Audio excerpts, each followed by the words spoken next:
Gunung Merbabu merupakan gunung dengan ketinggian mencapai 3.145 meter di atas permukaan laut. Gunung ini selalu menjadi destinasi wisata pendakian gunung bagi para wisatawan. Gunung Jawa Tengah satu ini berlokasi di 3 kabupaten, Kabupaten Magelang, Kabupaten Semarang, dan Kabupaten Boyolali. Keindahan gunung ini ternyata menyimpan sebuah kisah turun-temurun yang merupakan sebuah legenda terciptanya Gunung Merbabu. Kisah seorang raksasa bernama Bakuh yang gemar membuat kerusuhan dan kerusakan terhadap lingkungan dan sering mengusik warga di kampung. Raksasa ini akhirnya ditaklukkan oleh seorang bidadari yang diutus dari Kahyangan. Untuk lebih jelasnya, mari kita simak kisah selengkapnya. Dahulu kala, di sebuah hutan lebat yang tak pernah dijamah manusia, hiduplah seekor raksasa yang sangat ditakuti. Namanya Bakuh. Tubuhnya menjulang tinggi setinggi pohon-pohon raksasa di hutan. Suaranya menggelegar seperti guntur yang menggetarkan tanah. Setiap langkah kakinya membuat bumi berguncang. Semua makhluk di hutan gemetar ketakutan hanya dengan mendengar namanya. Bakuh bukanlah makhluk biasa ya, adalah simbol kehancuran dan keserakahan. Matanya merah menyala, wajahnya selalu dipenuhi amarah. Dan ada satu hal yang paling menonjol dari dirinya, perutnya yang tak pernah merasa kenyang. Setiap hari, Bakuh berkeliaran di dalam hutan, berburu apapun yang bisa dimakan. Tidak ada hewan yang aman, burung-burung yang terbang tinggi, kijang yang berlari secepat angin. Bahkan ular besar yang melata di tanah semua dilahap habis tanpa sisa. Ia tak peduli besar kecil mangsanya. Hutan yang dulu penuh kehidupan, penuh suara gemerisik dan kicauan burung, perlahan berubah menjadi sunyi dan mencekam. Aroma kematian menggantung di udara. Setiap malam, suara lolongan binatang yang ketakutan menghiasi langit. Seakan-akan hutan itu sedang merintih meminta tolong. Namun kerakusan Bakuh tak pernah ada batasnya. Ketika seluruh hewan di hutan sudah habis dilahap, perutnya tetap saja keroncongan. Nafsu makannya seperti kutukan yang tak bisa dipadamkan. Maka Bakuh pun meninggalkan hutan dan melangkah menuju pemukiman manusia. Desa-desa yang terletak di kaki gunung menjadi tujuan barunya. Dan di sanalah teror yang lebih mengerikan dimulai. Ternak warga diangkut dan dilahap hidup, ladang dirusak, rumah dihancurkan, dan bahkan manusia yang malang menjadi santapan berikutnya. Dunia manusia pun berubah menjadi mimpi buruk. Kehancuran itu merambat dengan cepat. Orang-orang berlarian, bersembunyi, dan menangis dalam ketakutan. Suara jeritan terdengar di mana-mana. Para orang tua memeluk anak-anak mereka, memohon perlindungan dari dewa-dewa. Namun yang mereka lihat hanyalah asap yang membumbung tinggi dari desa yang terbakar. Tak ada yang berani menantang Bakuh. Bahkan para pendekar sakti pun memilih mundur daripada mati. Sia-sia di tangan makhluk keji itu. Setiap langkah Bakuh meninggalkan jejak kehancuran. Seolah-olah bumi sendiri menolak kehadirannya. Kabar tentang teror ini akhirnya sampai ke Kahyangan. Para dewa yang biasa tenang dan damai mulai gelisah. Mereka tak bisa lagi berdiam diri melihat bumi porak-poranda. Kekacauan ini bukan sekadar ulah. Makhluk biasa ini adalah ancaman bagi keseimbangan alam. Pertemuan para dewa digelar. Mata-mata penuh kecemasan, wajah-wajah para dewa dipenuhi kekhawatiran. Satu pertanyaan bergema di Kahyangan. Siapa yang cukup kuat dan cukup cerdas untuk menghentikan raksasa Bakuh? Maka diputuskanlah, satu utusan akan turun ke bumi. Seseorang yang bukan hanya kuat, tetapi juga bijaksana. Dan itulah awal dari kisah Retna Lestari. Kegelisahan di Kahyangan semakin memuncak. Para dewa tak bisa lagi memalingkan wajah dari penderitaan yang terjadi di bumi. Mereka tahu, jika keonaran Bakuh dibiarkan, bukan hanya manusia yang hancur alam semesta pun bisa rusak. Burung-burung sudah tak lagi bernyanyi. Sungai-sungai mulai kering. Dan langit berubah muram. Suara tangisan manusia terdengar hingga ke langit. Maka, para dewa berkumpul di Balairung Kahyangan. Mereka berdiskusi panjang, saling berdebat, hingga akhirnya sebuah keputusan bulat diambil. Seorang bidadari harus turun ke bumi untuk menghentikan kegilaan sang raksasa. Dari sekian banyak bidadari yang ada di Kahyangan, terpilihlah satu nama Retna Lestari. Seorang bidadari yang tak hanya memiliki kecantikan luar biasa, tetapi juga kebijaksanaan dan keberanian yang melebihi makhluk manapun. Wajahnya bersinar seperti fajar, matanya jernih setenang danau. Namun, hatinya seteguh karang. Retna menerima tugas itu tanpa ragu. Ia tahu, misi ini bukan misi biasa. Ini adalah pertempuran antara kelicikan dan kekuatan, antara kesabaran dan keganasan. Dengan langkah ringan, Retna Lestari menuruni langit menuju bumi. Ia mendarat di sebuah padang bunga yang masih utuh satu-satunya, tempat yang belum dijamah oleh kehancuran. Bakuh, angin berhembus lembut menyambutnya. Ia duduk di antara hamparan bunga berwarna-warni,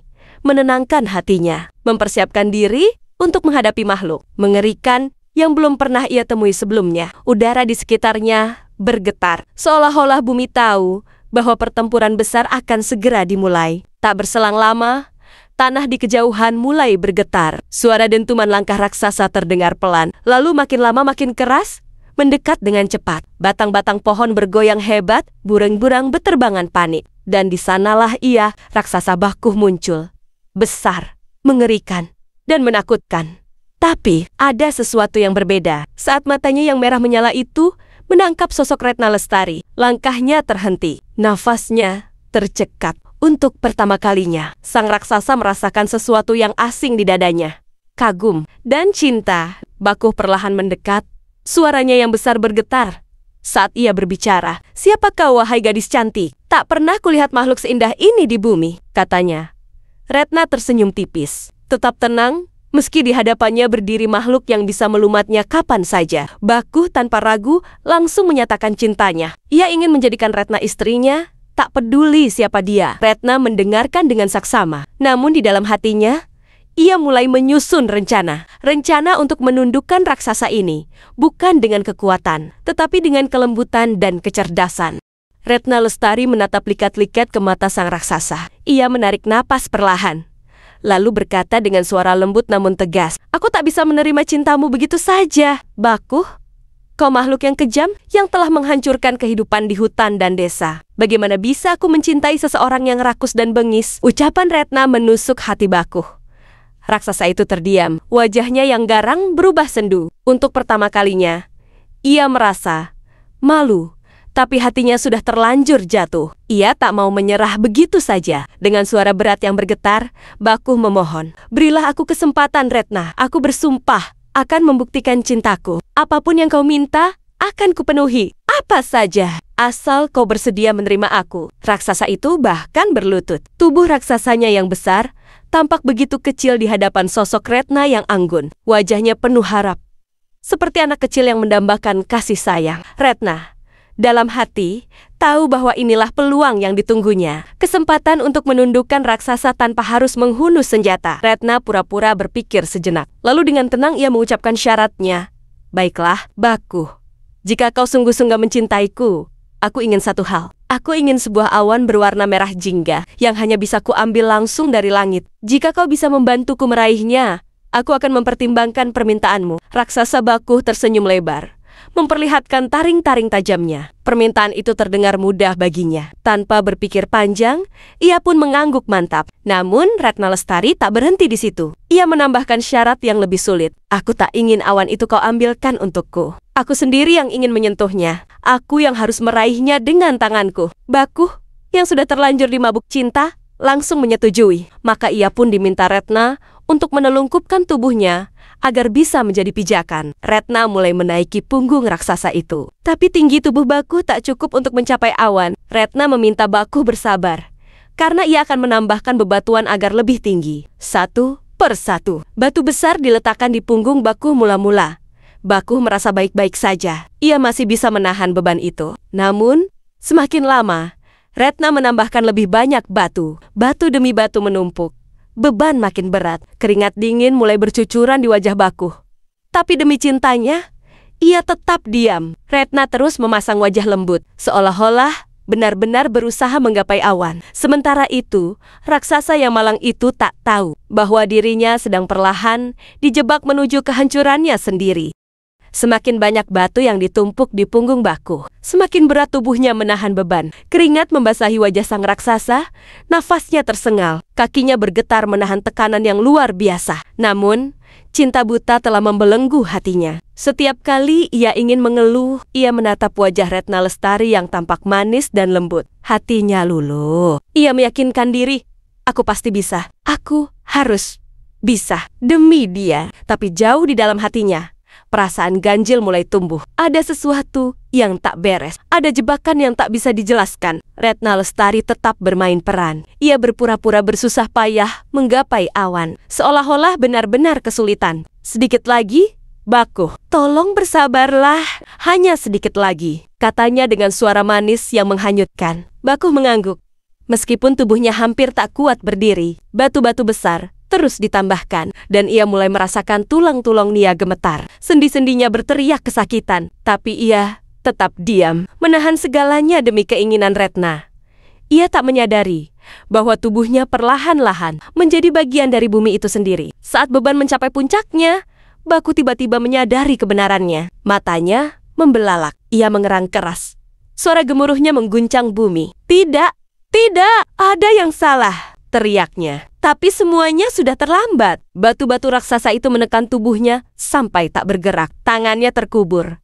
Kakinya terbenam. Wajahnya menatap langit dengan kemarahan yang sia-sia. Ia mencoba meronta. Tapi kekuatan magis Retna telah menyegel tubuhnya dengan bebatuan dan tanah. Tubuh Baku membeku. Perlahan berubah bentuk. Bumi bergetar hebat. Angin bertiup kencang. Langit Sioliola menangisi kejatuhan sang raksasa. Dari tumpukan batu yang menjulang, terbentuklah dua gunung besar. Bagian kaki Baku yang terkubur berubah menjadi gunung merbabu menjulang indah, kokoh, dan memesona. Sementara bagian kepalanya yang terhempas ke sisi lain bumi menjadi gunung Merapi, gunung yang hingga kini masih bergemuruh. Seolah-olah kemarahan sang raksasa tak pernah benar-benar padam. Konon, suara gemuruh dari dalam perut gunung adalah erangan Baku yang tak kunjung usai. Retna Lestari memandang hasil perbuatannya dengan tatapan sendu. Ia berhasil menjalankan tugasnya, namun ada kesedihan yang tersisa. Ia tahu, meskipun raksasa itu jahat, cinta yang ditunjukkannya adalah nyata. Retna perlahan kembali ke kahyangan, meninggalkan bumi yang kini memiliki dua gunung saksi bisu